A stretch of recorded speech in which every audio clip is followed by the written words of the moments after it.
Hello, and welcome to a live pop culture on Deprogrammed with Keri Smith. I am here with my co-host, Mystery Chris. You guys tell us in the chat if the microphone sounds okay. We had some microphone snafus, so you let us know. I told him you got bit by a zombie, so Oh, yeah. it's a good excuse for today's show. Yeah. How have you been? I missed you. Yeah, I missed you too. I've been good. I've been really busy, but good. How about you? Good. Very busy. Also good. I should make an announcement for anyone watching who I'm not sure yet if we're doing a Friday show. It depends because I have a conference this weekend, and so I haven't decided yet. We'll let you know in the on the YouTube community tab if we do one. But Saturday, if you are in Texas or especially the Fort Worth area, that's where we're going to be. It's the Myth Informed Better Discourse Conference, and you can get tickets at betterdiscourseevent.com. I'm going to be moderating a couple of panels. There's going to be Mike Harlow's hosting. There's going to be speakers like James Lindsay, Lauren Southern, Blair White, um, Josh Slocum, Colin Wright, Destiny. I'm forgetting a bunch of people, Nikki Klein. So that's where I'll be this weekend. If you guys are around, come out and say hello. Fun, fun, Yeah. fun. Yeah. And then on Sunday, my husband has a show at Lukenbach, Oh which, yeah, yeah. Lukenbach. Yeah. There are some people who don't know about Lukenbach, like the song. I just tell people if you don't know what Lukenbach is, start there. I mean, you grew up in Texas. Mm-hmm. You know the song. No, I don't. No. What? I'm from Houston. I know Beyonce and ZZ Top. That's about it. What? Okay, this is this a white person, black person thing? It must Because be. because I remember there was also that time you came to Anthony's show at Hudson's and the whole crowd did that call and response song. You know, like the songs that everybody sings along to, like Friends in Mm-hmm. Low Places. And they did You Never Even Call Me by My Name. And Yeah, you were that's a white like thing. Yeah, the that's true. whole I'm I might have to add that to my list because I told you there's like I have a top 5 list of songs that white people will all sing to at like 1 o'clock in the morning at a bar. Like it's pretty obvious what number one is. You can guess Journey. what number one. Yep, Don't stop don't exactly. stop believing. That's on there. Oasis Wonderwall's on there. Sweet Caroline's on there. The Outfield. I don't wanna lose your love tonight. That's on there. Oh, you're gonna have to.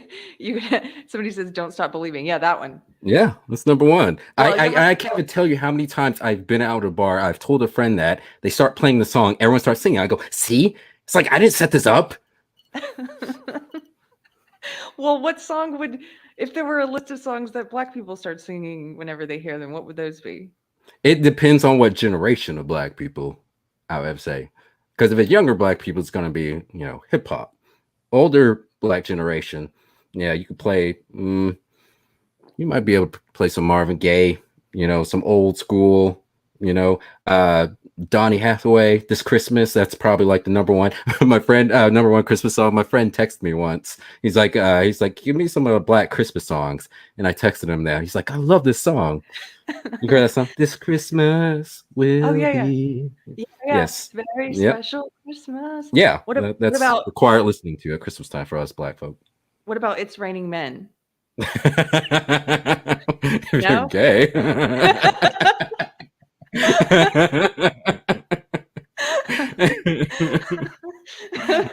So crossing that one off.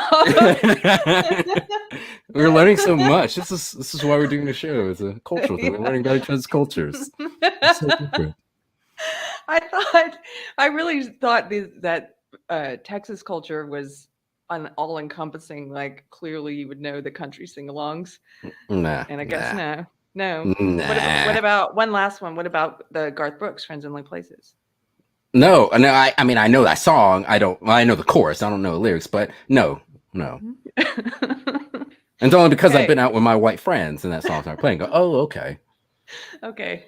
Because I told you, like, listen, I like some country music, but country music prior to 1980, I say.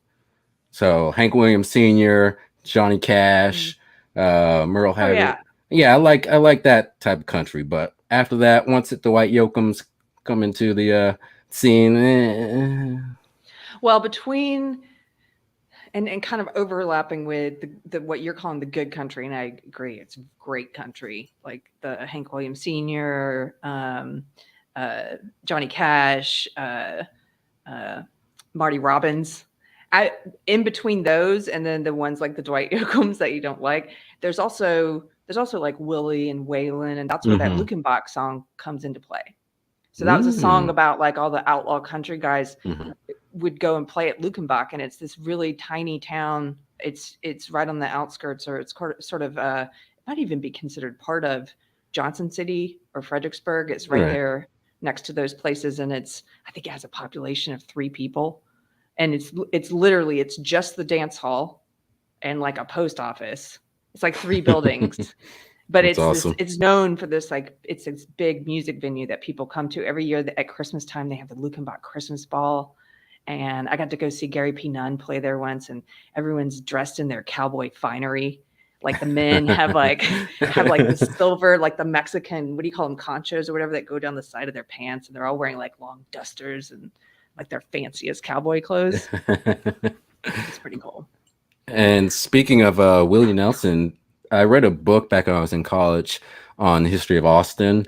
And according to this book, what created the Austin quote unquote weird culture was Willie Nelson, because he Yes. united the, cowboy types and the pot smoking hippies, and it merged. So you saw like people smoking pot wearing cowboy hats, and that Yep. created that kind of weird. At one point in time, it was, weird, but now it's not. It's very corporate, but I thought it was interesting. It's exactly right. That is what happened. He brought together the cowboys and the hippies. It's from Blues Brothers. I love that line. And we Scott. what kind of music you play? We play both country and western. That's great. Okay, so we're not here to talk about country music though. We're Another doing show. a zombie night. I'm very excited about this. I haven't been as involved in the zombie culture scene as I used to be, but it's always been one of my favorite genres of film and comic books and TV and books, and so I have a lot of thoughts about it. And I wanted to open up the floor. So are you a big horror movie fan? I mean, you're more into sci-fi and fantasy. Sci-fi and fantasy overall, but when it comes to horror, I love zombie films. That's probably number one, horror films, and then some slashers, but not hugely into the horror. But zombie films are my jam. Cole, can you put up that first image that we wanted to start with? This is for the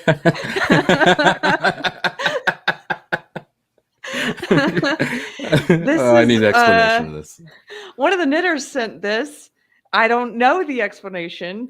I just said we're gonna put up the knitter zombie. So for all of you knitters in the chat, I just thought this is a great image. If I had gotten this sooner, I would have made it the cover image. So that's how he died. He had a knitting accident and became a zombie. It What looks like happened? it. It looks like someone Mm. stabbed her or him with the knitting needles. Yeah. So That's funny. uh, thank you for the super chat. Pyrotomsky says, I'm a little bit country and I'm a little bit rock and roll. So am I. So one of the things that interests me about zombie films, and it's sort of, well, first of all, I've read studies that show that people tend to watch more horror film when there are bad things happening in the world. And you can see that with the recent spike in horror. It's doing better than almost every category right now, other than adventure and superhero movies and action. It's doing better than comedies, which is kind of crazy. And a lot of people have talked about, in particular, not just horror, but in zombie films, there, because George Romero kind of put these on the map. There's been a lot of talk about the socio-political messaging that's in his films, and he even claims that, and he talks about it, and he talks about using the zombie movie as a vehicle to address different things that are going on in the world. Have you heard of that before? Yeah, I heard a little bit about, obviously with Dawn of the Dead, and it's kind of critique on consumerism with the zombies in the mall, and you kind of can't tell the difference between people. And I know with Day of the Dead, there's a kind of narrative or theme revolving around ethics and, the military, but specifically scientific ethics.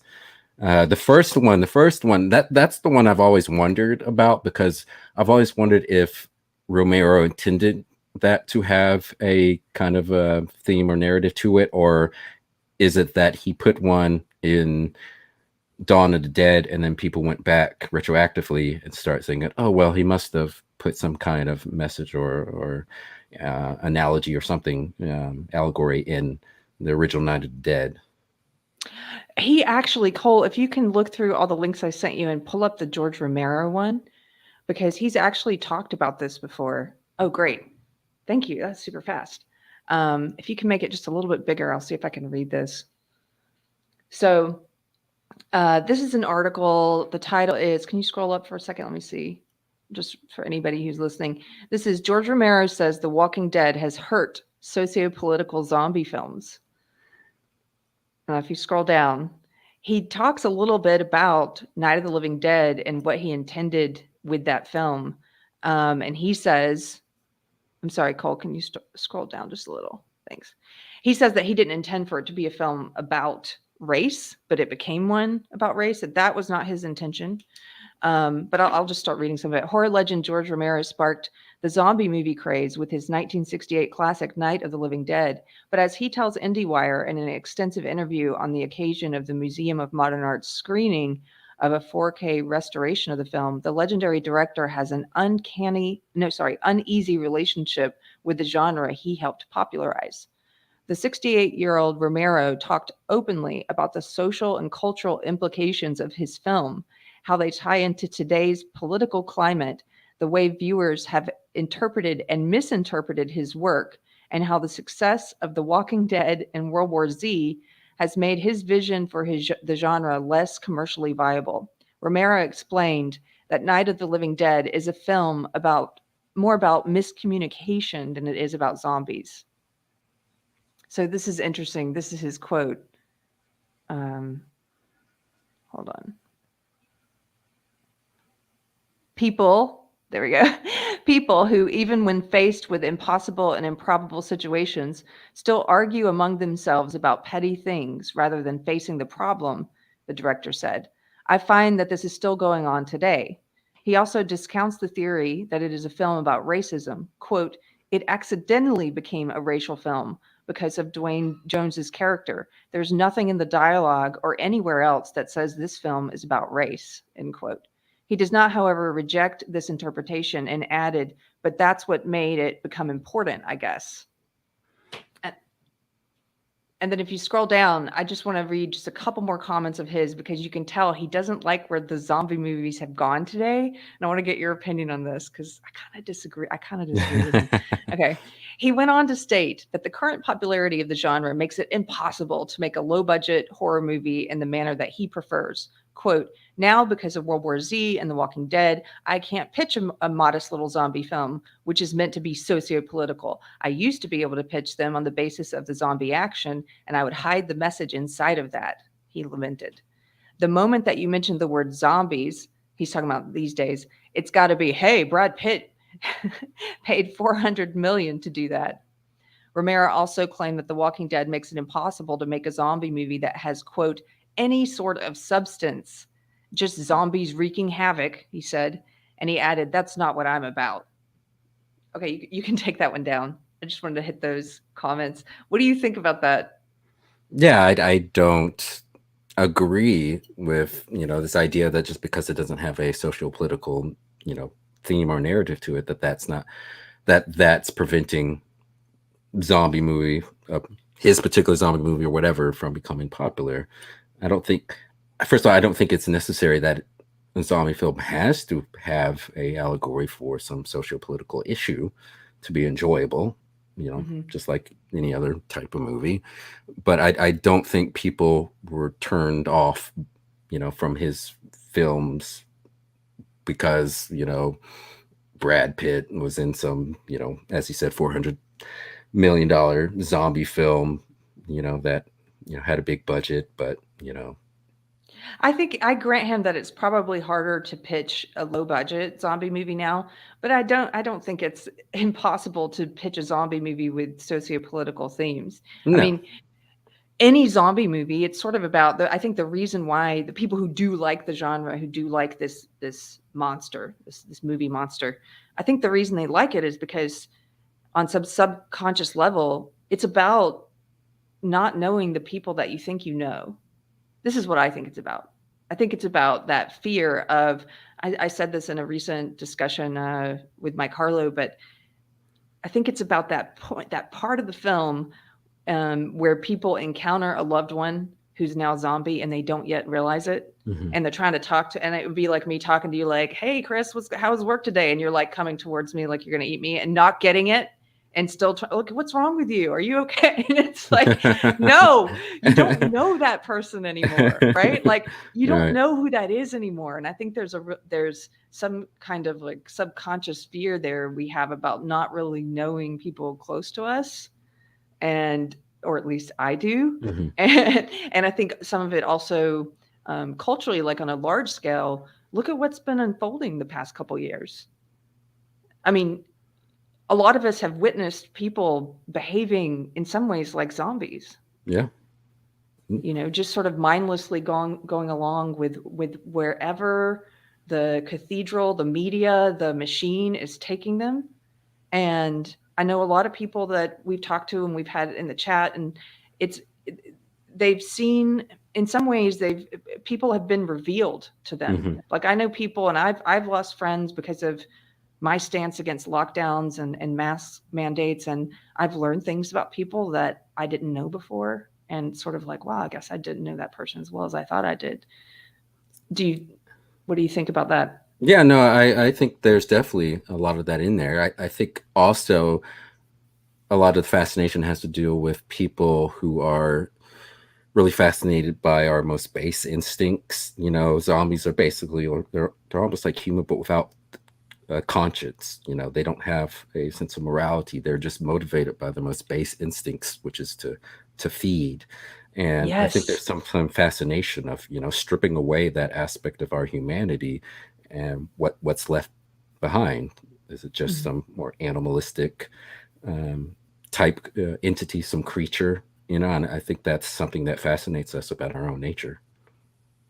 Yeah, there's something about it maybe also that has to do with um this is sort of, I guess this is related to what you're saying. It's sort of like, where does the soul go? Like in a zombie movie, again, it's the animated body of someone that you knew, and where are they?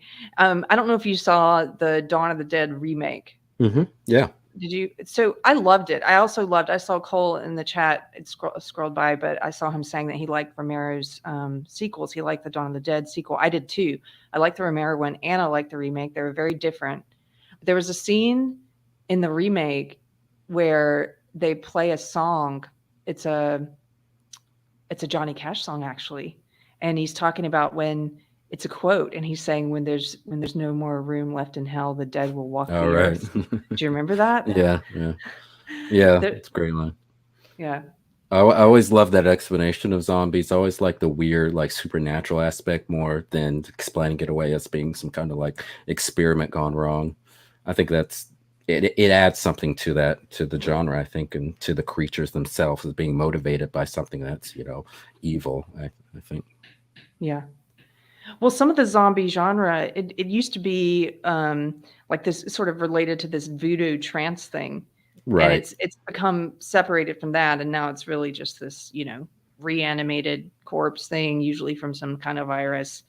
Um, Right. Yeah. The original, you know, first zombie movie we can think of, I believe, was White Zombie with Bela Lugosi.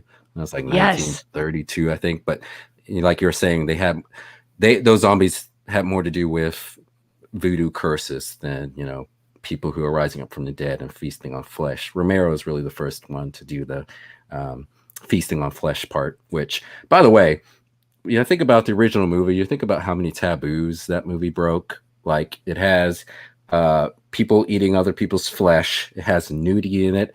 It has a lead actor who's black who slaps a white woman. I'm like, this is 1968.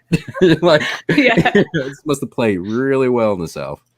He was cutting edge. Yeah. He actually, so this is what I kind of think about Romero is I loved the first three, and Night of the Living Dead, Dawn of the Dead, Day of the Dead, and then he just got too on the nose. Like some people have said that the some of the political or socio-political subtext of Dawn of the Dead, which took place in a mall, was about our sort of vapid consumerism, and so people have had these different theories about what the subtext was of each one, and then he got to where he started doing Land of the Dead and Diary of the Dead. Did you see either of those? Yeah, I saw Land of Dead, Diary of Dead, and I think even Survival of the Dead, which was his last one. I didn't even bother watching that one because the other two were Yeah. so bad. Yeah, they weren't very good. Land of the Dead, it forget subtext. The plot, it's so on the nose. It's like zombies need rights. I mean, that was it. We need to give zombies rights. It's like, what is this movie? But isn't that kind of surprising that we haven't seen a zombie movie like now doing something like that, but with obvious allegory for like, I don't know, trans or for, illegal immigrants or something? It's just, it seems like they wouldn't be able to help themselves in trying to make a very overt statement through a zombie film, which I don't think we've really seen. Well, actually, this super chat from Pirate Tomsky says a modern woke zombie film would have Trump voters walking towards you saying, votes, vote, give me votes. Yeah, it would be so on the nose. They would have a zombie Trump in there, The supporters would be trying to grab women by their vaginas. Yeah. Yes. It would again, no subtext, and that's why I didn't like Land of the Dead. And then Diary of the Dead, I guess, had a little bit more substance, but again, it was on the nose. Right. It's a critique of our addiction to social media and cameras and documenting every part of our lives, but it was just too overt, I felt. Yeah, I agree. What was Survival of the Dead? Survival of the Dead, I barely remember that movie, but I remember it was more, it continues off of Diary of the Dead, but I think it was more like a Hatfield to McCoy type story, but with zombies, if I remember correctly. I'm sure people in the chat can correct me, but that movie came out, I think 2009. I haven't seen it since. It's not the fact that you don't remember it is not a good sign. I've seen so many zombie movies that I can't really remember. Yeah, they start to bleed together. Yep. Scott Wellman, I wanted to thank you for this big super chat. Thank you, sir. Says, oh wow, this is great timing. I've been waiting to catch Keri on a live stream of her own. I love zombie movies as a teenager. I still watch Walking Dead in its millionth season. Wow, good for you. I gave up, and I used to love Walking Dead, but I gave up. Keep up the great work, Keri. Love the Compound Media Content House. Aw, thank you, Scott. Yeah, I tried to stick with Walking Dead because I'm a completionist. I stuck with all 7 seasons of True Blood, and that show began to suck. But I was like, no, I'm invested. I'm finishing this damn show out. But Walking Dead, I couldn't, because Walking Dead ran into the problem that I think Battlestar Galactica ran into, which I love Battlestar Galactica. But even before that show came out, I was concerned because the essential premise is a group of refugees that are fleeing some evil force that is trying to kill them. And so that Battlestar Galactica, but in particular, Walking Dead, features seasons, several seasons worth of these good guys who find a place that they think they're safe at. Bad guys attack, whether it be zombies or other humans. Few of them get killed, turn into zombies. They flee, find some place, think they're safe. Bad guys attack. Few of them get killed. It's just that over and over again, and doesn't really have. There was really no destination to it. Like, if Sci-Fi Channel had a show, I don't know if it's still on anymore, Z Nation, which I only watched the first episode. It's a really silly show. It's made by the same people who make Sharknado, the Asylum types. But I just remember I watched the first episode, and the one thing I can say, the good thing about the show, even though a lot of it was just cheesy, but one good thing I think is that they, at the very end of the episode, the characters are trying to find a vaccine that can, prevent people from turning into zombies, and they have to get to, I forget what city, but it gives them a destination a place for the characters to all go towards. It gives them a timing because one of the characters, who I guess had injected himself with this vaccine, I guess it was starting to wear off, but they still needed to harvest his blood or whatever. And so he just needed a booster. yeah, and I was gonna say, like, if they did that, I mean, if they did that now, you know what they'd be doing. But yeah, that show at least had some a pacing to it, and had an end goal in sight. I don't know how it turned out because I didn't bother to watch the other episodes. But with Walking Dead, there hasn't been a goal there, and I gave up. I can't do this anymore. I thought the first 4 or 5 seasons were great. I mean, with some exceptions here and there, but yeah, it got to it actually wasn't even that it was repeating that it became formulaic. It was just that they killed off too many of the main characters. So last time I turned in, I'm like, who are all these people? Like, I don't know who any of these people are. Right. It's been so long. You just introduced all these guys. Like, anyway, I couldn't stay with it after that. By the way, Walking Dead, did you ever notice that like pretty much all the not all of them, but the majority of the couples in there are like all interracial couples? Yes, that's true. Is there, because like that when that started happening is when we started seeing a lot of commercials where you always had like a mixed race couple or mixed children in it, and I was like, yeah, there are some interracial couples out there, but it's not that many as what they're trying to give the perception of. It was just weird. It was just weird because contrast that to like when I was a kid, and every time they had like a black person who was in a relationship on a TV show, they were always with a black person. And I was like, well, you can't be with a white person, come on.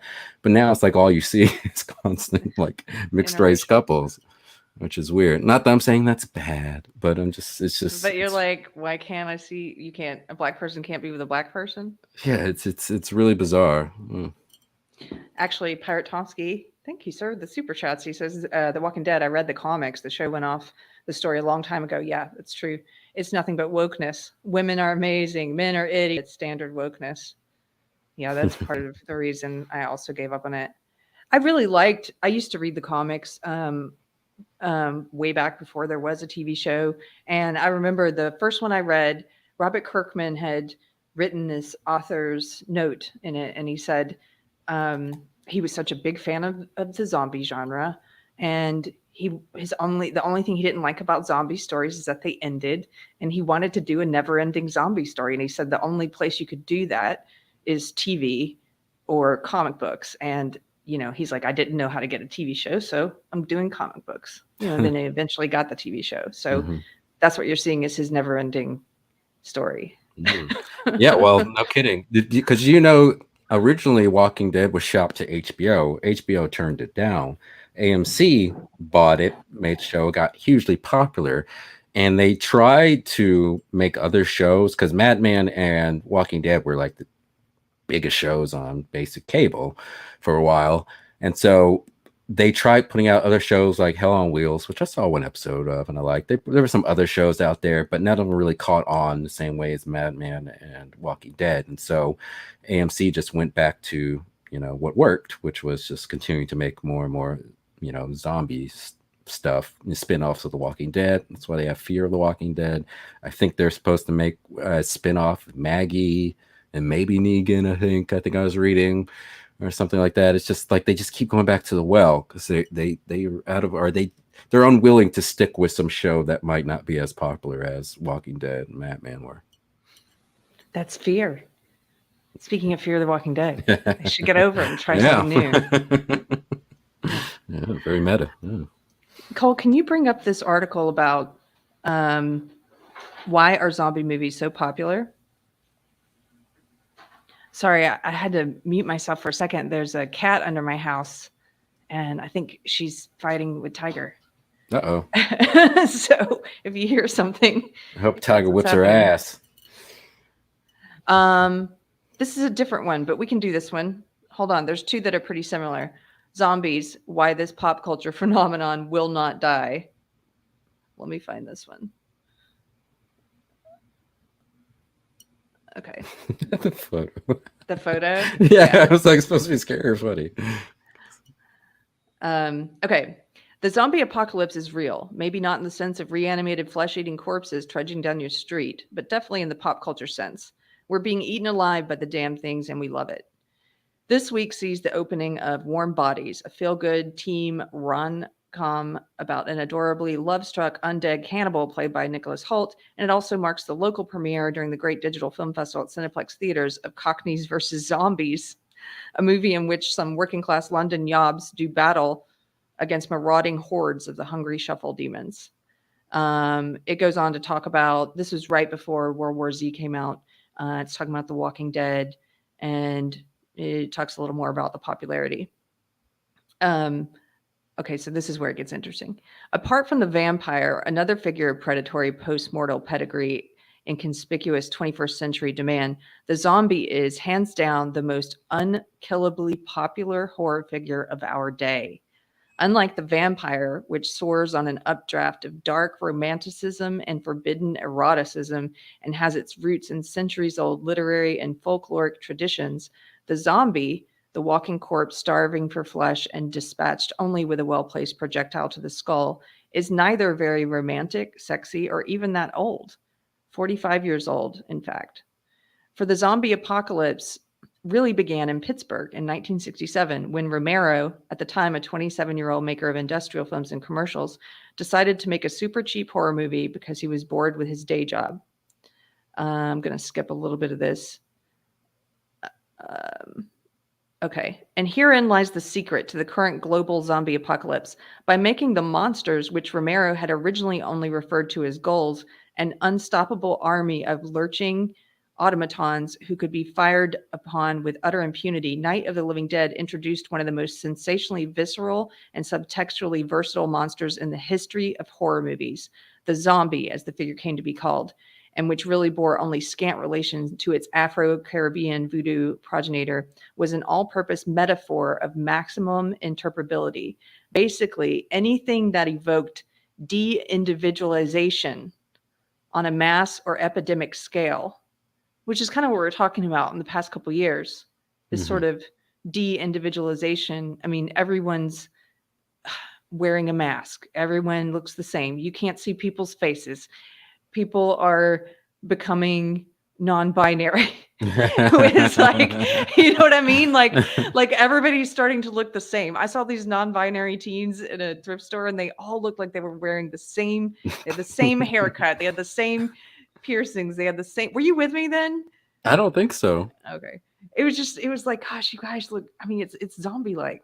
Okay, so basically anything that evoked de-individualization on a mass or epidemic scale, consumerism, communism, conservatism, conformism, Vietnam, civil rights, viral epidemic, the silent majority, mass media, homeland security, reality TV, any of this could be projected onto the infinite blankness of the living dead. I think that's what we're seeing. Yeah. I think that's why it's very popular right now. And even before COVID, I think there's something in our sort of collective unconsciousness that recognizes this sort of, whether it's talking about consumerism or tribalism with a party, but just this thing in human nature that makes it so that some people just, there's this pull to just fall in line and be like everyone around you and conform. Yeah, well, it's kind of like we were talking about on the episode. We're talking about predictive programming and a lot of the zombie films that are featured in this post-apocalyptic, hellscape, and how that may be a reflection of a lot of what people are viewing society as, doomed, or, people who are just growing more nihilistic.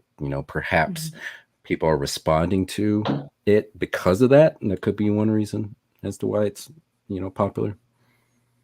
I think so. I think it's also there is another article I sent you, Cole. It's a study suggests the paradoxical enjoyment of horror media serves as an evolutionary function. Do you have that one? So this one is interesting, and we don't have to read the whole thing. But it's basically a study they did that says that, but I will read you this part, Chris. This is a quote from this scientist, this professor. It says, quote, "My professional interest in scary entertainment stems from personal fascination," says Clayson, an associate professor at Aarhus University and director of the Recreational Fear Lab.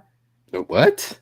This guy, Yes. evil scientist? What? Yes. Well, I clicked on that Recreational Fear Lab, and it is like a mad scientist. He runs a whole lab of scary movies and pays people to come in and be terrified, and he studies the science of fear.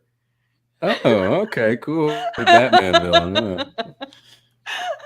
I think that's one way to take something you like want to do and like turn it into like, I enjoy scaring and terrorizing people. Let me make a career out of it. I'm just gonna remove my pants. Just don't look at me. Right.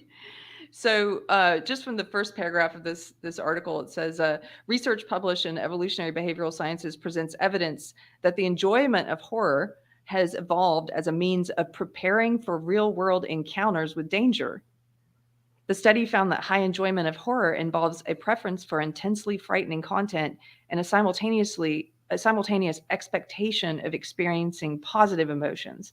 And it goes on later in the article to talk about it's that expectation of having the fear relieved at the end and having the positive emotions at the end, Mm. which, I mean, anecdotally, I think that's true. I think that's why I enjoy horror movies. Is it sort of preparing you for real life? It says preparing you for real life encounters with danger, and it's like maybe a good analogy would be the way that people exercise tribalism in a safe way through sports, right? So they're getting out that drive, that desire for conflict and being in different tribes in this sort of safe way that doesn't shouldn't usually carry real world consequences, right? Right. And I think horror is kind of similar. Maybe people are exercising this sort of I want to be prepared for things that are frightening, Mhm. and this is a safe way to do it by enjoying a bit of entertainment that's scary, and that I Yeah, know I'm going to yeah, be okay at the end. I can see that. But I was also thinking how science fiction. We've seen how science fiction often kind of represents people's fears of the times. When the atomic energy came about. Nuclear power. How a lot of science fiction movies featured mutated giant insects or bugs, and experiments gone wrong. You've seen um, fears of artificial intelligence with Terminator and the Matrix, movies. I almost wonder. I know the heyday of zombie films, or I could say you could probably say the last 20 years were, but when zombie really got popular, that was like 70s and 80s, and I know AIDS wasn't till probably that wasn't a big thing until the 80s, but perhaps maybe some deeper fear of disease, Yeah. being infected with that could also play a part in that. Do you think that this zombie craze culturally is going to continue now, like just be extended for longer because of the past 2 years? I don't. I Because the zombie revival has been going on for 20 years now. Like it really first started in my opinion, it started with the first Resident Evil film that came out in 2002. And I remember when they advertised that movie, they were afraid to show zombies in it. They didn't advertise it as a zombie film. They just showed Mila Jovovich, running up a wall and kicking a zombie dog in the face. But if you weren't Yeah. familiar with the games, you would have no idea what it was. And so it became a surprise to people that it was a zombie film. And that film did well. And then you had Dawn of the Dead, Zack Snyder's, remake came out in, I believe, '04. That was really got the zombie craze going. And Yes. after that, you start seeing a lot of films, both big and small, come out, and of course, Walking Dead that we talked about. Walking Dead was 2010, 2011, I think. And so it's really been going strong for 20 years. But I do think there is a certain exhaustion, I think a lot of people have. And I know certainly I have as well. And I love zombie films, but every type of zombie film you can think of really has been done. There's been so many people who've put creative twists to it, kind of like you were talking earlier about Warm Bodies. It's kind of like a little rom-com zombie film. There have been other ones I thought were bad. Like there's one called Dead Girl, which it's kind of gross, but featured these teenagers that were like having sex with a zombie that was chained up. Oh, And yes, that was and awful. it's supposed to be a commentary on like date rape or something like that. And then yeah, so like every twist has been done. Pride and Prejudice with zombies, everything you could think of. Like every They've done the type of comedies, Shaun of the yes. Dead. And that's one of the things about one of the things I loved about the zombie genre is it's one of the few genres that can produce great films no matter how it's produced, in terms like they can make a serious film where it's supposed to be like scared and it can be really good. You can make a as we were saying earlier, rom-com, and that can be good. They can make a funny one that's purposely cheesy, that could be good. They can make one on a cheap budget, that could be fun. They can on a high budget. It's just no matter how it different ways you can do it, it can still be really good. That's one of the few genres I could think of that's had this many good films that have been done so many different ways. But as I was saying, so much of it's already been done now, and now we're kind of on the downswing. I didn't watch the most recent big zombie film, Army. Was it Army of the Dead? This is a Zack Schneider movie that just came out. I think it was Army of the Dead. That did not get very good reviews, and it's just Walking Dead. I haven't checked the ratings for that, but nobody talks about it really. And when Yeah, I go I out don't and ask watch it people, anymore. nobody watches it anymore. So Like, I'm I the think it's a prime dense one. I think you're right, actually. I would think because of the events of the past 2 years, it would continue, but you're right. People aren't. Somebody else in the chat said it's on the way out. You and I are like the prime audience for some of these shows and films, and I didn't even check out Army of the Dead, or I think I put it on for a couple minutes and was like, I've seen this. Yeah, and unless it's almost like they've done everything they can do for a while, they need to take a break, because the only one I've seen recently that I thought had some new kind of clever stuff in it was a Korean film. I think it was called Busan. Train to Busan. I just really recently watched that. That was very good. That was very good. It was a train full of zombies. Yeah. Zombies on a train. Yeah, that was very good. And I think, maybe, foreign markets can still do a lot of scary movies, obviously with, Squid Games, which I have not watched, but I hear it's really good.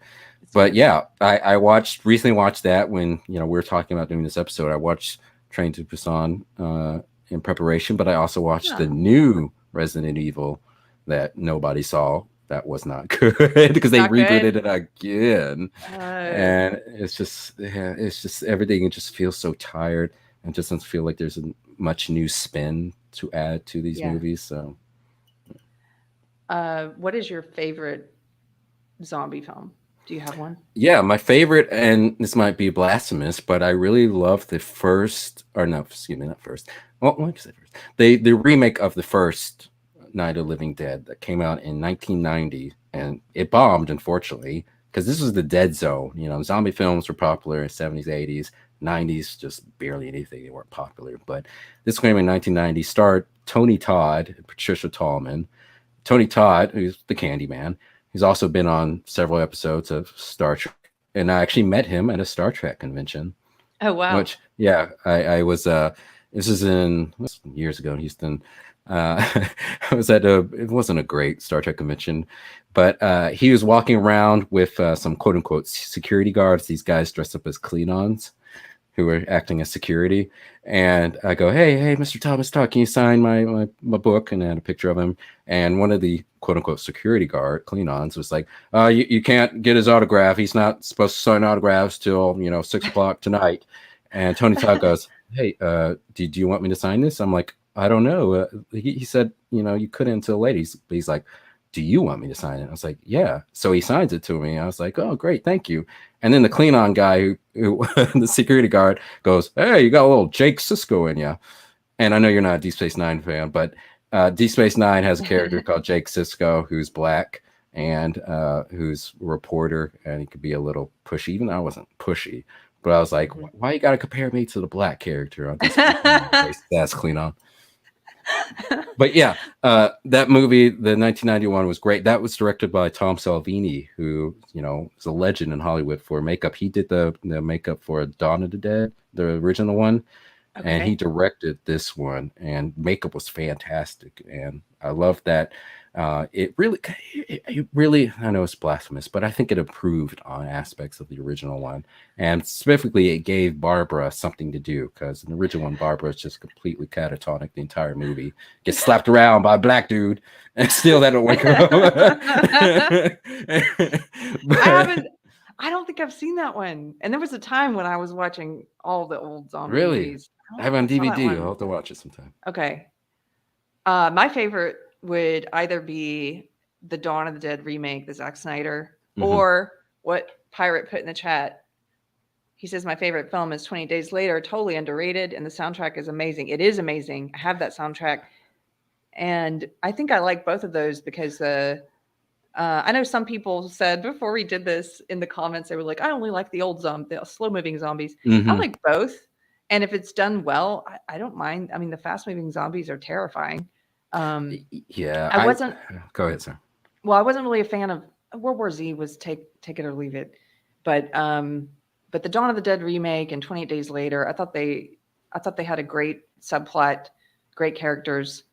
They were both terrifying movies, and they both handled the part of the film I like the most, which is when people are realizing they're in a different world, that the world has changed. Hmm. That's my favorite part because it's just so um, disorienting. It's that again, it's like finding out something you believe to be true is not true. The world's different than you thought. That kind of red pill moment. They both handled that really well. Yeah, I like both the fast moving, slow moving zombies, but I like the slow moving zombies more because they seem more undead. Like the fast moving ones seem more monsterish, and they seem more like they're infected. Like 28 Days Later was featured, people who were infected by something. Mm-hmm. But I like the slow moving zombies, in particular, like we were saying earlier, with the supernatural, explanation that the dead's just rising.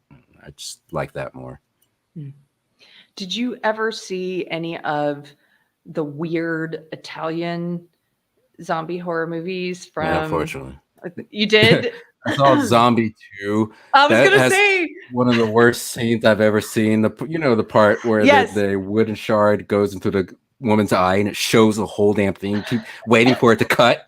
Like in American cinema, like it's gonna cut any moment. No, it goes straight in her eye. You're like, ah, it's Zombie horrible. 2.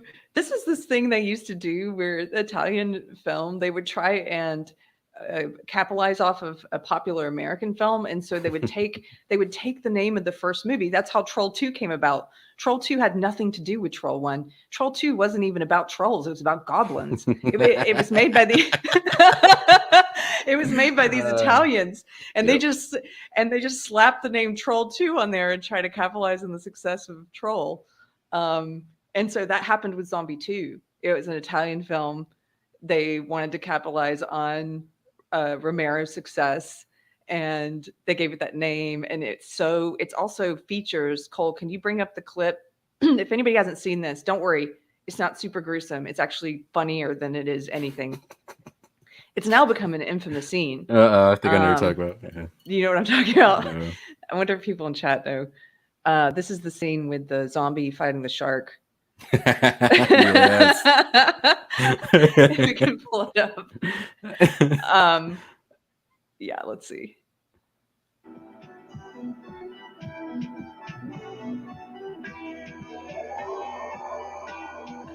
I mean, it kind of makes sense as zombies don't need to be able to breathe.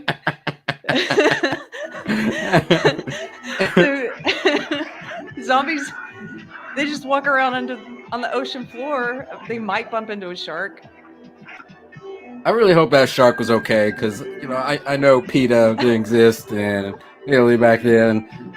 I've seen a number of Italian movies where there was clearly animal rights abuse. I just hope that shark was all right. Arwana says, "What the hell am I seeing?" You're watching the infamous zombie versus shark scene from the Italian film, 1970 film Zombie 2. The shark is like, what the hell is going on? I just want to swim away. Poor shark. Somebody... Let go of me.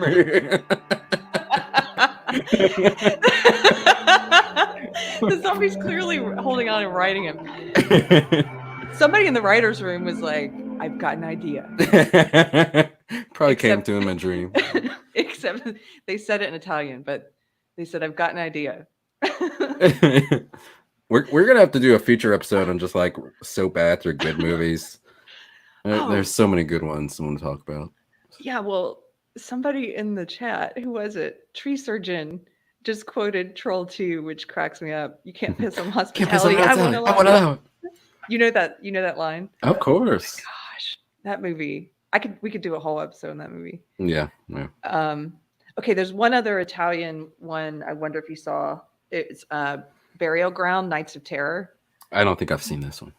Okay, I couldn't find a clip that we could show that wasn't too gruesome, so we're just going to show you the picture of this little person. One of the weird. There are so many weird things about this movie. It's just you'll watch it and be like, the Italians, right? Like, what are they thinking? And there's this weird. They chose to have a little person, an adult man who looks like an adult man, play a child. I don't know why. It's never explained. He doesn't look like a child. This is him. Oh God, take it off. See that when I close my eyes tonight. Jeez. Yeah. And there's this weird scene where he's like trying to molest his mother. What? And healing her up. Yeah. And he's like, tries to suck on her breast and bites her. What? And then he ends up becoming a zombie. Yeah. It's just disturbing. But if you can stomach that for the weirdness, if you're a person who likes weird movies, that's like the weirdest, probably the weirdest. It's weirder than Shark vs. Zombie. Nights of Terror, Burial Ground, Nights of Terror. What's the weirdest one you've seen? The weirdest one I've seen? Ooh, gosh, I've seen so many. Return of the Living Dead was pretty weird. This comedic one. Yeah, they had some really weird scenes in that one. Oh, geez. And probably some science-fi channel type, movie. There's so many. There was Zombie Honeymoon, which is kind of weird. I don't think I saw that. So it's a couple, and I guess the guy gets bit, and the woman is trying to spend her honeymoon with him while he's slowly turning a zombie. And then that was kind of weird. Yeah, there's just this one is weird, but I love this movie, Dead Alive. Did you ever see that? Peter Jackson. Yes, love that movie. That probably has the most blood I've ever seen in a movie. Like, there's a part in the film, for those who don't know, where the main character picks up a lawnmower, turns it on, and just runs into zombies. And you just see body parts and blood flying everywhere. It's insane. He is a weird, interesting director, because a lot of directors stick to the same kind of genre and they have a style about them. And I couldn't really nail down his style, because he did Dead Alive, which is, like you said, one of the goriest horror films ever. And then he did, what was it called? Meet the Feebles, or The Feebles. Do you remember this? I don't remember that one. Does somebody in chat remember this? It was a weird takeoff on the Muppets. It was all these really disgusting Muppet characters. They were so gross. And they were Meet the Feebles, yes. And they were engaged in just debauchery, and I did not enjoy it, actually. He did that movie. Then he did this really beautiful movie, Heavenly Creatures, which was about a true crime that happened in, I want to say, New Zealand. Kate Winslet was in it. It was about these two girls who kind of invented this whole fantasy land in their stories and stuff. They used to write together, and they ended up killing one of the girls' parents so they could go off and live this fantasy life together. And he took that dark subject matter of this true crime and made like a really beautiful film. Then he goes and does fantasy. Mm-hmm. It's like he did The Frighteners. Yeah. I don't know. He's kind of all over the place. Yeah.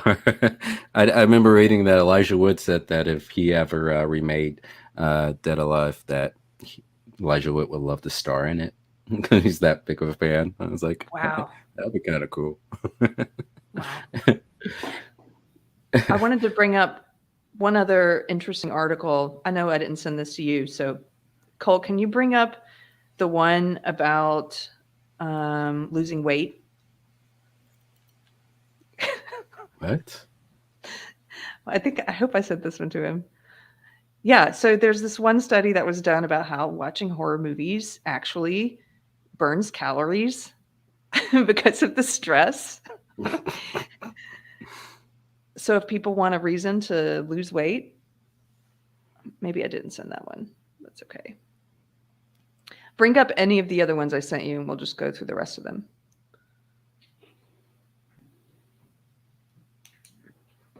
Oh, there we go. Horror movies, this is a different one actually. Horror movies manipulate brain activity expertly to enhance excitement. Scroll down on this one. This is from Neuroscience News. And this was a Finnish study. It said, Finnish research team maps neural activity in response to watching horror movies. A study conducted by the University of Turku shows that the top horror movies of the past 100 years, or it shows how they manipulate brain activity. Humans are fascinated by what scares us, be it skydiving, roller coasters, or true crime documentaries, provided these threats are kept at a safe distance. Horror movies are no different. Whilst all movies have our heroes face some kind of threat to their safety or happiness, horror movies up the ante by having some kind of superhuman or supernatural threat that cannot be reasoned with or fought easily. The research team at the University of Turku, Finland, studied why we are drawn to such things in entertainment. The researchers first established the 100 best and scariest horror movies of the past century and how they made people feel, which, by the way, how do you determine what the 100 best are? I mean, that itself, they must have gone to that guy's fear lab. Unseen threats are most scary. Firstly, 72% of people report watching at least one horror movie every 6 months. And the reasons for doing so, besides the feelings of fear and anxiety, was primarily that of excitement. So this is more about like what that other study was saying, is that people sort of, your brain start to anticipate the good feelings at the end of the movie. You're anticipating the relief at the end. Watching horror movies was also an excuse to socialize, with many people preferring to watch horror movies with others rather than on their own. Okay, and we don't have to bring this one up, but I read another interesting study where they took married couples and they had them watch horror movies, and then they took single people and had them watch horror movies. And they found that being in a stable, supportive marriage made your stress level lower when watching a horror film. And the people who watched them by themselves had higher stress and anxiety levels at the end of the movie. Interesting. And kind of makes sense. What about for men? It's like really interesting. I don't know. I'd like to see that breakdown too. But people found horror that was psychological in nature and based on real events the scariest, and were far more scared by things that were unseen or implied rather than what they could actually see. This is not a zombie movie, but did you ever see the horror movie The Babadook? No. This is one of, I think, the best horror movies in the past decade. It's a little film. You know, if Romero wants to talk about movies not being able to make low budget movies anymore, he should watch The Babadook, because it's a 2014 low budget Australian film. It's also called a psychological thriller a lot of times, because so much of what's scary about that movie is what's off camera and what you can't see. And they make use of the lighting, the camera angles, the way they shoot. All of it is just disturbing. It almost reminded me of David Lynch in a way, with the way they build this sort of unease and this terror without really, there's not like a lot of gotcha moments. There's not a lot of blood and gore. It's just a psychologically like terrifying movie. I miss movies like that, because it seems like most scary movies these days rely on jump scares, where it's a very loud noise or clang or something, and it causes you to kind of jump out your seat. But it doesn't feel like a earned scare moment oftentimes. I just want to see like psychological, thriller of some sort that kind of messes with your mind. Yeah, it does feel like a cheat. And those are the ones, excuse me, that I enjoy the least, when I feel like they're just playing a lot of gotcha the whole time. It's like, that's not what I came here for. The It movies did that, the most recent ones. Yes. Yeah. So that's all the pieces I had. If you have other stuff you want to talk about, I could talk about zombie movies forever, but I don't know if it's going to bore people. I wanted to show a video. Cole, I sent you a video called the Detroit Zombie. If you could bring that up, please. Is this going to make me laugh or be scared?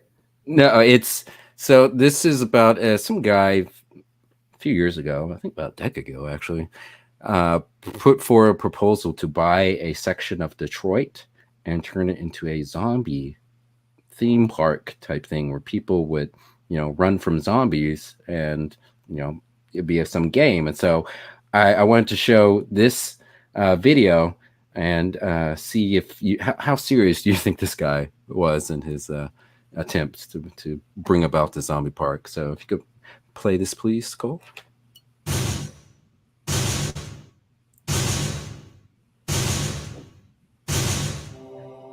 Imagine turning this into a zombie-themed park.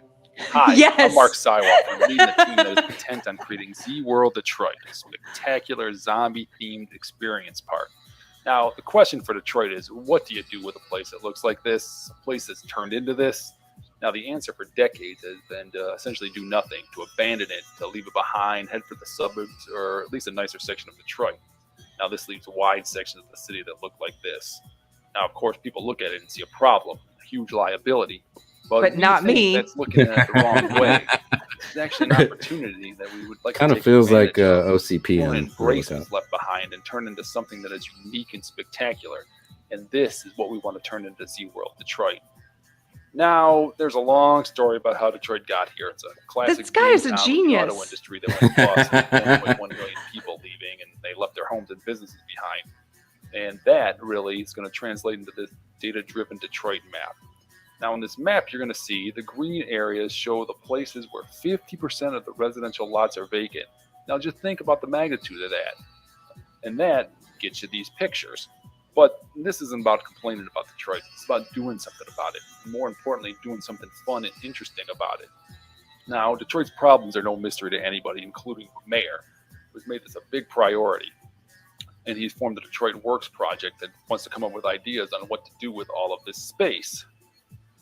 Now, there's been a number of stories in the paper, but we have a great idea here. Let's make I think Z-World so. Detroit.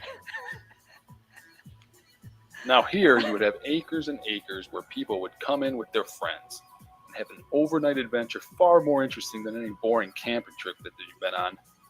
This is like There would be a Westworld. perimeter wall Yeah. enclosing the entire area. There would be a headquarters building, a staging area, and the area would be filled with lots of houses, warehouses, factories, and open spaces. In this expansive area, you'd be chased down by zombies, chased through the streets by you'd be running for your life, hiding out in buildings, looking for supplies, and trying to Spare no establish a base. expense. Get separated And you'd from pay the good group money and have for to it. hook up with another group. You wonder if you're going to make it through the night, or will you be turned into a zombie. Pretty much, this is going to be the time of your life. You may have to hunker down, prepare for a final assault. Now, how much fun would this be? Expansive and immersive, like you've never done anything like this before, and you're going to be living the real zombie apocalypse. So here's how the general gameplay is going to work. Participants gather in the staging area, so you, your friends, and everybody else are let loose into this expansive area. From there, you start looking for hideouts and It supplies. just be Detroit. A home You base. survive a night in Lay of the Detroit. land, Why do you need to add a zombies? sense of what you're in store for. Then a small group of zombies is released. And as you know, once released, they will start to advance and the horde will multiply. Now, here's the beauty. Suppose the zombies get you. The game is not over. You now join the zombie horde and play out the rest of the game as a zombie and start hunting down your friends and any other victims you can find. I see. And to add to the immersiveness, the game's going to last all night. So, as you can see, this is a very ambitious project. In terms of specific project goals, here's what we want to do. First, we want to conduct a comprehensive study to involved. locate the I ideal know. site that meets our specific criteria, like building mix, vacant lot density, and overall location within the city. Of course, we have a few in mind, but we need to get very specific and thoroughly understand the land ownership in these neighborhoods.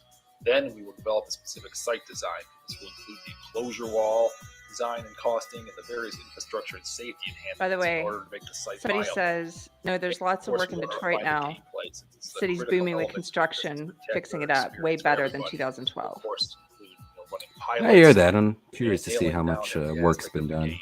Now, a thoughtful plan with strong support from all of you is critical to attracting the necessary political and financial capital to make this happen. And with that, I mean, we can turn this into Z look at the World Detroit. scenery. I know. So, here's your chance to help us do something bold, spectacular, and potentially transformative for an entire neighborhood. Something that will actually create jobs and a destination. Now, strength and innovation team, this is something that can actually pull in various community organizations. Little Rag's got Now, we're 50 committed bucks to on doing this right The now. possibilities Yeah. for something like this are endless. And Hey, really, Laura. who doesn't want to live through at least one night in the zombie apocalypse? So we invite you to help us out on our adventure. We welcome your feedback and questions, and there'll be plenty. So- Our experience. So this guy had a GoFundMe or one of the project fundraising things, and they didn't meet their goal. And so because I saw this years ago and I thought it was a joke, and part of me almost still kind of leans that way, only because of the quality of the renderings. But he put so much detail in it that almost makes me think he was serious in trying to do this. What do you think? I think he's serious. Okay. How old is this? This is about a decade ago now. Okay, this was the height of people doing all the zombie stuff. I did zombie runs. Did you ever do a zombie run? No. Is that white people stuff? You just dress as a zombie and run a marathon? Is that it? No, it was when it was at the height of when people were doing all these different themed 5Ks. And so I did the color run and the neon run, and I mean there were a ton of these different kinds of themed runs, and you're just running about a little over 3 miles. You get your t-shirt and it's a short distance. And I was doing a lot of the fun ones, like building up to the half marathon and then a marathon, which I'll never do again. but the zombie run was the most fun. I did 2 of them because you could run as a zombie. I mean, you could run as yourself, or you could play a zombie if you wanted to. And they got like training on what they were supposed to do. And so a lot of these fun runs had like different themes, had like obstacle courses and stuff. Like the color run, they spray you in color, right? Like they all had gimmicks. The zombie run was you had 3 red flags around your waist, and you had to make it through the whole 3 miles without all 3 flags being pulled. And you didn't get a medal if the zombies got all 3 of your flags. And so you're running and you're dodging these people who signed up to be zombies. They had the full makeup. They're not supposed to run, but some of them did. And then there's other obstacle courses. Like one part you have to go through this house that's filled with smoke, and there's like little electrical wires hanging that are shocking you, and there's zombies in the house, and you have to run out the back. And then there's another part where you have to like crawl on your belly in the mud under these things that'll shock you, and make it out to the other side. One of the runs I made it, but people were really into this stuff. I was really, I was like, yes, I love running, and I'm terrified of zombies. That'll motivate me. So this probably came out at the height of that. There was something else I was considering doing back then, and I didn't. But I found this zombie survival camp in New Jersey, in the woods of New Jersey. And I wonder if this is still online. This is probably 10 years ago. And you would pay and go and stay there like a retreat with all these other people.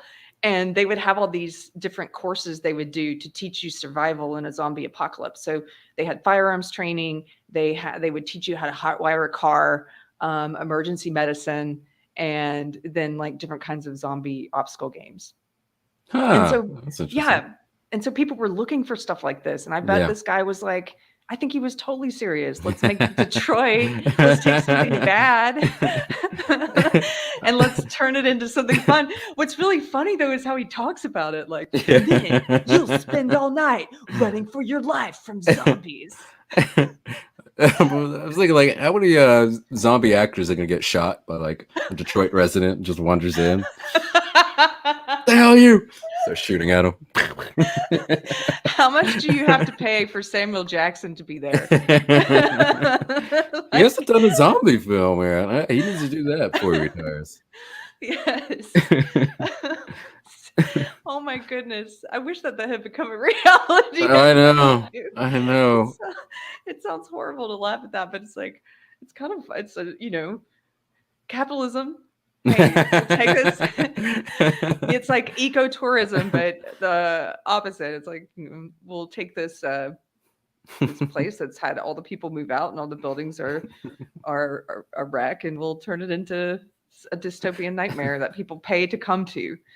I want to make a thing where I'll offer to dress someone up as RoboCop and they can patrol the streets of Detroit looking for crime. See how that works out for them. Don't worry, you won't get shot. They'll be like, "Hey, it's RoboCop." I promise. Thank you so much for finding that and showing me that. That was really fun. Yeah, no problem. I It was fun. appreciate it. I always love it. I don't have a lot else to add. Did you ever read? You read some of the comics, The Walking Dead. Did you ever read zombie fiction? No, I've actually never read any zombie novels or comics. Oh, you didn't read the comics? No, didn't. Oh, that was Pirate who read them. Okay. Well, I read a lot of zombie novels. Some of the trashier ones, like Brian Keene. I read some of those. I think City of the Dead. Some of the best ones. Oh, Michael Wellington did a series that was pretty good. But my favorite ones, if anybody does like horror fiction and they're looking for, I think, like good quality writing in that genre, is Rhiannon Frater, As the World Dies. It's a 3-book series. I thought it was excellent. And then I kept looking for something that was that good, and that's when I was coming across all the really splatterpunk, like trashy, gory zombie stuff. I was like, I wasn't really looking for that. I was looking for the story. But wait, so was it like a romance novel but with zombies in it? Was that what made it trashy? Oh, the splatterpunk? No, splatterpunk was more like you mean the ones I didn't like as much? Oh yeah, Right? yeah. No, it was just more like, imagine just a really gory, in bad taste horror movie. It's like that, but in a pulp novel. So there's like just people doing awful things and just for the shock value. Like, just, I'm not going to say some of the stuff. It's just really gross. It's just really gross. Yeah. But Rhiannon Frater's series was not like that. It was excellent. The characters were great. And it's sort of what The Walking Dead was at the beginning, which is you're getting to know these characters. They're thrust into this new world. Everything's different. They're having to learn these new rules of survival, and they're developing the storylines between the characters. And I thought those books were really well done. Interesting. Yeah. Interesting. Yeah. By the way, my first exposure to zombies was Michael Jackson's Thriller. I remember my parents wouldn't allow me to watch that when I was a kid because they thought it was too scary. And so one time I just watched it home alone, like I hid behind a pillow and watched it. And then afterwards I was like, this wasn't scary. And I love zombies. I wonder how many people that was the first interaction they had with the zombie monster, like with the whole myth of the zombie. Well, it was interesting too with Thriller. Right before the video started, they put up the message where Michael Jackson said he doesn't, engage or endorse the occult.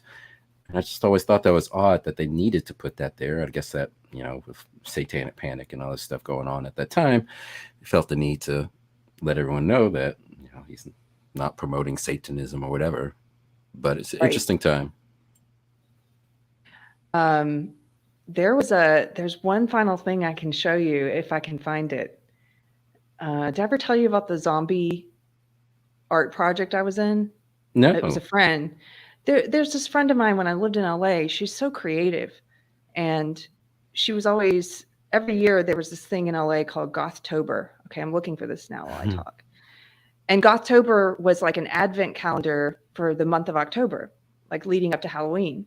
And one of the local artists in Silver Lake would put this on, and I had a lot of friends who would participate. And one year I made my own entry, but usually I was in somebody else's entry. And so my friend Lori had the idea for this black and white old timey kind of movie.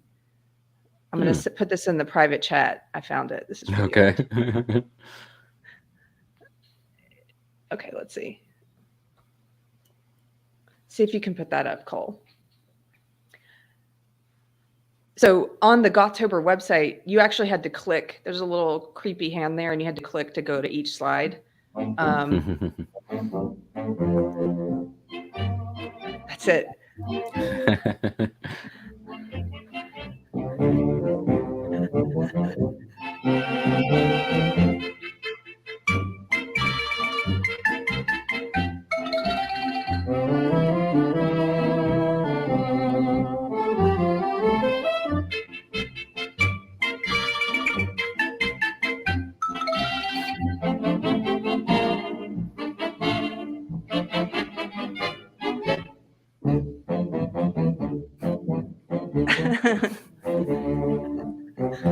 I saved that zombie dress in case I need it.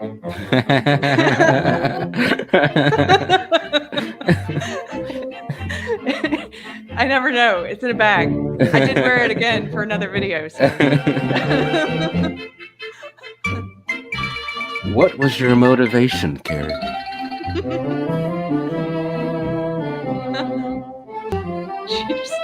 I wasn't good at it. I'm not good at acting, even for still photos.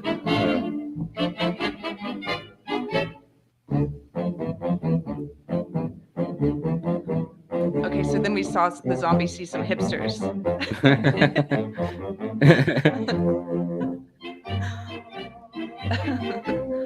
That's scary, huh?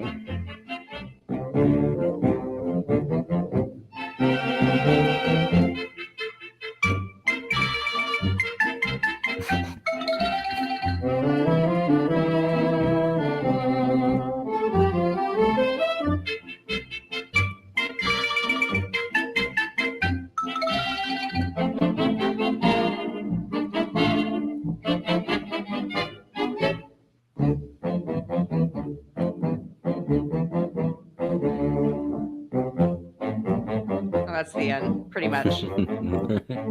It's another gross photo at the end. But we cut it off right before the grosser photo. But yeah. Anyway, I don't know. And that was entered in for, was it Gothtober, you said? Yeah, so there was a really great, like, vibrant artist community in Silver Lake, Echo Park. It's probably still vibrant. There was a girl named JP, and she used to run this thing called Craft Night every week. It was $2. You would come to the Akbar and sit in the back room, pay your $2, get your crafting materials, and make kids' crafts. It sounds like, it is kind of childlike, but it was fun because people would be sitting around the table making stuff and having conversations. And it's really different than what you would normally get at a bar, and so JP, who ran Craft Night, she would do Gothtober every year. And you would have all these local artists who would do different kinds of entries, like short films or artwork, and she would select one for each day of the month. And it would be every day she would reveal a new one, like an advent calendar. It was really cool. Interesting. So yeah, my friend Lori she did a movie later for another one. And she's a brilliant costume designer, like amazing seamstress. Oh, Little Rags should meet her. I bet they'd have a lot in common. But she worked for one movie. She had the job in Austin Powers 3. She had to take all the costumes from the original Austin Powers and then convert them for little people, because they had that scene with all the little people. Oh yeah. Yeah. But outside of movies and stuff, she made her own costumes. She was just like really great artist. I'm just rambling. We can wrap this up. That's one thing I really liked about LA. I'll say that. That's a good memory, because there were a lot of things I didn't like about it, and I was really happy to leave there. But in that part of Los Angeles anyway, there was a really great artist scene. Yeah. Now they're all zombies. Yeah, they're all woke zombies. I'm sure. Well, thank you guys for hanging out with us tonight for the zombie episode. And not sure yet if we're going to be doing a Friday show. We'll let you know on the community page. But we are tomorrow, Thursday. There's a Deprogrammed interview coming out at 6:00 Texas time. It's actually with an artist, with a dancer, Martina Marcoda, who is the wife of Jack Buckby, who I previously interviewed.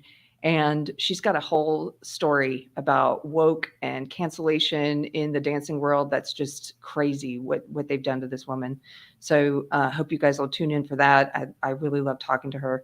And this Saturday, there's going to be a special episode that we're putting out. I can't tell you much about it yet, but keep your eyes peeled. It's hopefully going to be an important one for some parents. So thank you guys for hanging out. Thanks, Mystery Chris. Thank you. It's fun. Thank you, everyone in chat. Thank you, guys.